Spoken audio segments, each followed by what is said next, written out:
Soil की science को कहा जाता है पेडियोलॉजी और पर्सन जो सॉइल को स्टडी करता है उसे कहा जाता है पेडियोलॉजिस्ट। अगर आपसे पूछा जाए व्हाट इज सॉइल, तो सॉइल एक नेचुरल रिसोर्स है जो minerals, organic matter, gases, liquid और माइक्रो ऑर्गेनिज्म का मिक्सचर है। यह अर्थ के सरफेस की अपर लेयर को फॉर्म करती है और हम जानते हैं कि ये प्लांट्स के ग्रोथ में क्रूशियल रोल प्ले करती है। सॉइल के फॉर्मेशन का पूरा प्रोसेस क्या है, ये हम लास्ट वीडियो में जान चुके हैं। आज के इस वीडियो में हम जानेंगे उन फैक्टर्स के बारे में जो सॉइल के फॉर्मेशन को कंट्रोल करते हैं। So let's start. Soil forming factors. Soil के फॉर्मेशन को 5 बेसिक फैक्टर्स कंट्रोल करते हैं। First is parent material, second is topography, third is climate, fourth is biological activity and fifth is time. चलिए इन factors को अब जरा डिटेल से जानते हैं और समझने की कोशिश करते हैं कि ये फैक्टर सॉइल के फॉर्मेशन में कैसे इंपॉर्टेंट रोल प्ले करते हैं। पेरेंट मटेरियल, ये सॉइल के फॉर्मेशन को कंट्रोल करने वाला एक्टिव नहीं पैसिव फैक्टर है। मींस ये सॉइल के फॉर्मेशन में सीधे तौर पर कोई रोल प्ले नहीं करता है, बट फिर भी ये एक इम्पॉर्टेंट फैक्टर है। बट एक्चुअल में ये पेरेंट मटेरियल है क्या? बेसिकली ये वो मटेरियल है जिससे सॉइल का फॉर्मेशन होता है। जैसे कि किस टाइप की रॉक की वेदरिंग हुई है, उसी से बनता है पेरेंट मटेरियल। देन इस पेरेंट मटेरियल पर बहुत से सॉइल फॉर्मिंग प्रोसेसेस काम करते हैं जिससे ये मटेरियल सॉइल में कन्वर्ट हो जाता है। अब जैसा कि हमने वेदरिंग में भी जाना था कि वेदरिंग एक इन सिटू ऑन साइट प्रोसेस है। मींस एक ऐसा प्रोसेस है जिसमें रॉक्स का डिसइंटीग्रेशन होता है एक ही जगह पर। इस प्रोसेस में टूटे हुए मटेरियल का ट्रांसपोर्टेशन नहीं होता है। इसीलिए पेरेंट मटेरियल या तो वेदर्ड रॉक डेब्रिज हो सकते हैं या वो ट्रांसपोर्टेड मटेरियल हो सकता है जिसे डिफरेंट एजेंट्स जैसे कि विंड, वाटर, आइस के थ्रू एक जगह से दूसरी जगह पर डिपॉजिट किया गया हो। किस मटेरियल से किस तरह की सॉइल का फॉर्मेशन होगा, ये पूरी तरह डिपेंड करता है उन डेब्रिज के texture, size, structure as well as उन रॉक डेब्रिज के मिनरल और केमिकल कंपोजिशन पर। इसके अलावा पेरेंट मटेरियल में वेदरिंग की डेप्थ कितनी है और उनमें हुई वेदरिंग का नेचर और रेट कैसा है, ये भी सॉइल फॉर्मेशन को अफेक्ट करता है। अब सिमिलर बेडरॉक में हमें डिसिमिलर यानी अलग अलग तरह के सॉइल के पेरेंट मटेरियल मिल सकते हैं, जबकि डिसिमिलर बेडरॉक में हमें सेम तरह के सॉइल के पेरेंट मटेरियल भी मिल सकते हैं। और ऐसा इसलिए है क्योंकि पेरेंट मटेरियल के अलावा भी बहुत से फैक्टर्स हैं जो सॉइल के फॉर्मेशन को अफेक्ट करते हैं। पर अगर सॉइल काफी ज्यादा यंग है तो ऐसी सॉइल अपने पेरेंट रॉक के साथ स्ट्रॉन्ग लिंक को शो करती है।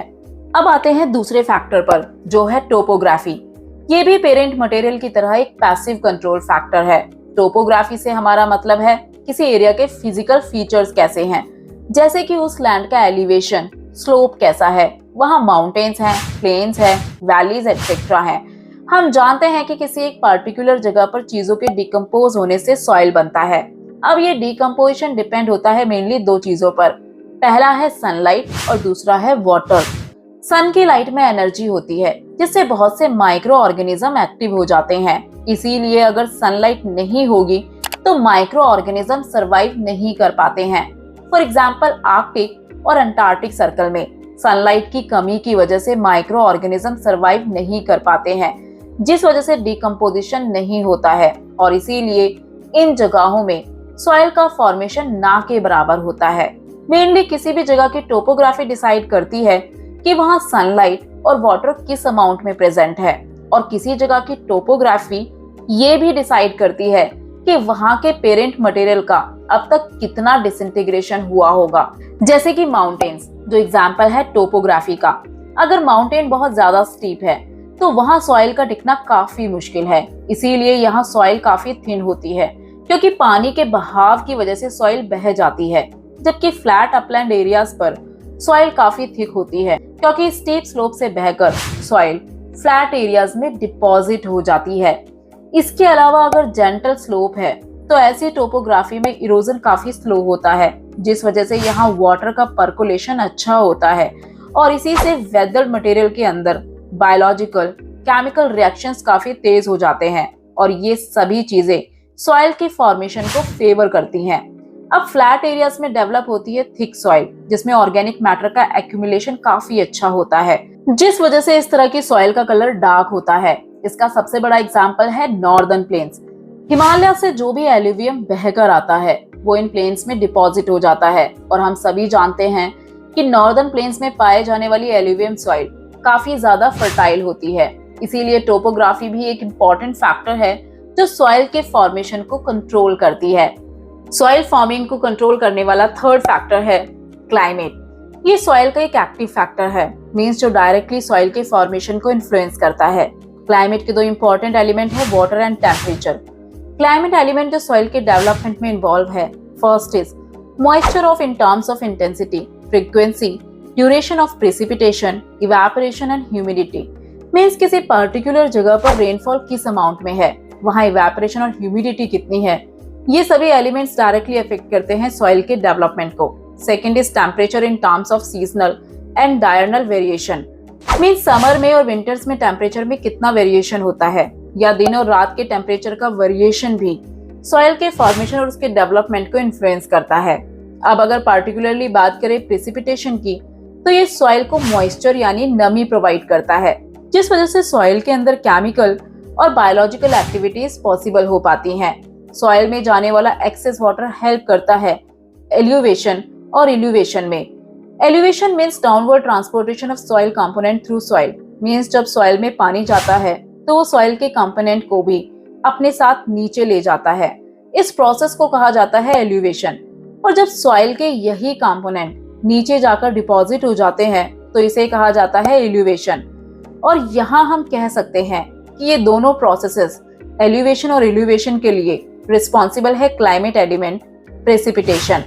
एक बार जरा डायग्राम देखते हैं। ये है सॉइल के डिफरेंट लेयर। एक्सेस रेनफॉल की वजह से जब सॉइल के कंपोनेंट नीचे की तरफ चले जाते हैं तो इसे कहा जाता है एलिवेशन। और जब यही कंपोनेंट नीचे जाकर डिपॉजिट हो जाते हैं तो इसे कहा जाता है इल्यूवेशन। अब इतना तो हम जानते ही हैं कि इक्वेटोरियल रीजन में रेनफॉल काफी ज्यादा होता है, तो इस हैवी रेनफॉल से सॉइल से कैल्शियम, मैग्नीशियम, पोटेशियम रिमूव हो जाते हैं। एज वेल एज सॉइल से सिलिका का मेजर पार्ट भी रिमूव हो जाता है। सॉइल से सिलिका का रिमूव होना कहलाता है डीसिलिकेशन। अब अगर दोबारा टेम्परेचर पर आए तो ड्राई क्लाइमेट में हाई टेम्परेचर होने की वजह से वहाँ प्रेसिपिटेशन और इवेपोरेशन भी एक्सीड होता है। मींस ड्राई क्लाइमेट वाले रीजन्स में जितना भी रेनफॉल होगा वहाँ टेम्परेचर ज्यादा होने की वजह से वो जल्द ही इवेपोरेट हो जाता है। अब क्योंकि इस रीजन में इवेपोरेशन काफी तेज होता है, जिस वजह से ग्राउंड वाटर सरफेस पर आ जाता है। बेसिकली ऐसा पॉसिबल हो पाता है through capillary action. Capillary action में कोई भी लिक्विड स्मॉल ट्यूब्स के थ्रू या टाइनी स्पेसेस के जरिए ऊपर की तरफ मूव करता है बिना किसी बाहरी मदद के। अब ड्राई रीजन में ये प्रोसेस कंटिन्यूअसली चलता रहता है, बट जब वाटर इवेपोरेट होता है तो सॉइल में सॉल्ट को पीछे छोड़ जाता है। सॉइल में बनने वाले सॉल्ट के क्रस्ट को कहा जाता है हार्ड पैन्स। अब ट्रॉपिकल क्लाइमेट जो लाए करता है इंडिया में, यहाँ इंटरमीडिएट प्रेसिपिटेशन कंडीशंस होती हैं। मींस जहाँ ठीक ठाक रेनफॉल होता है तो ऐसे रीजन में फॉर्मेशन होता है कैल्शियम कार्बोनेट नोड्यूल्स का, जिन्हें कंकड़ कहा जाता है।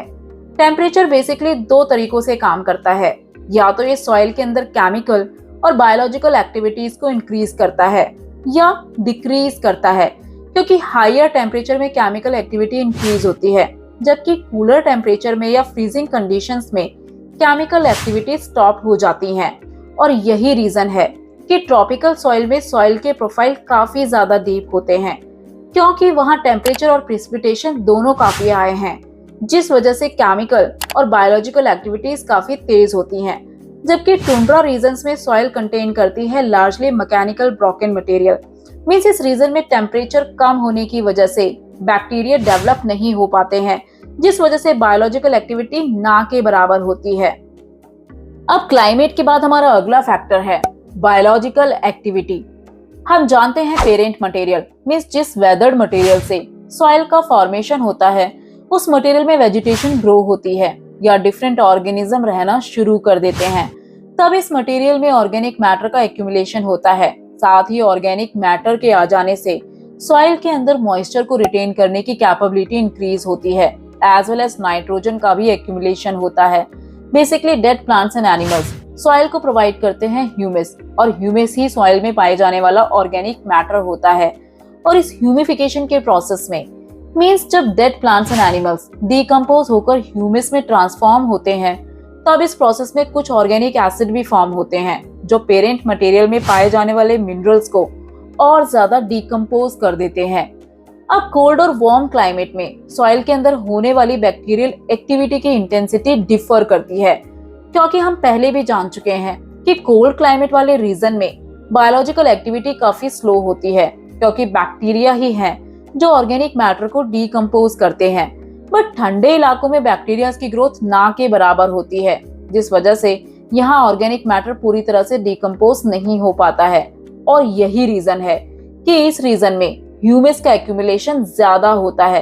बेसिकली आर्कटिक और टुंड्रा क्लाइमेट में डेवलपमेंट होता है पीट का, मींस ऐसा मैटर जो पार्शली डिकम्पोज हो, जबकि ह्यूमिड ट्रॉपिकल और इक्वेटोरियल क्लाइमेट में बैक्टीरियल ग्रोथ काफी फास्ट होती है, जिस वजह से बैक्टीरिया पूरी तरह से ऑर्गेनिक मैटर को डिकम्पोज कर देते हैं और इसी वजह से वो बहुत जल्दी ऑक्सीडाइज्ड हो जाता है, जिस वजह से ह्यूमस यहाँ काफी लो अमाउंट में प्रेजेंट रहता है। इसके अलावा बैक्टीरिया और सॉइल के अदर ऑर्गेनिज्म एयर से लेते हैं गैसेस नाइट्रोजन, जिसे वो केमिकल फॉर्म में चेंज कर देते हैं, जिसे प्लांट यूज करते हैं। इस प्रोसेस को कहा जाता है nitrogen fixation. For example leguminous plant, इनके रूट्स में जो बैक्टीरिया रहता है उसका नाम है राइजोबियम।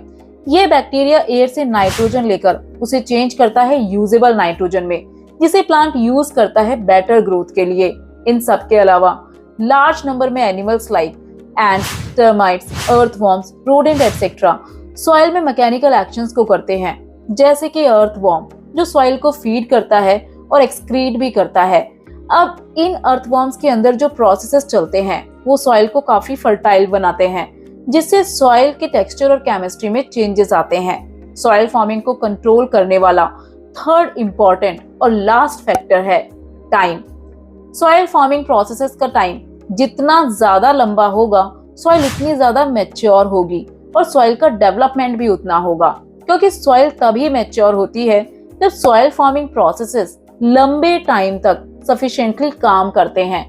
फॉर एग्जाम्पल, अगर सॉइल का फॉर्मेशन रिसेंटली डिपॉजिटेड एलुवियम या ग्लेशियल टिल से हुआ है तो ऐसी सॉइल को यंग कंसीडर किया जाता है, क्योंकि ऐसी सॉइल में पूरी तरह से सॉइल के होराइजन्स का डेवलपमेंट नहीं हो पाता है। बट सॉइल फॉर्मिंग की टाइम लिमिट क्या है? तो इसकी कोई टाइम लिमिट नहीं है, क्योंकि ये टाइम लिमिट बहुत से अलग अलग फैक्टर्स पर डिपेंड करती है, जैसे कि एक पर्टिकुलर जगह पर ह्यूमिडिटी, टेम्परेचर, रेनफॉल एटसेट्रा कितना है। तो ये थे वो 5 फैक्टर्स जो सॉइल के फॉर्मेशन को कंट्रोल करते हैं। Hope you like this video. For more videos do like, share and don't forget to subscribe our channel.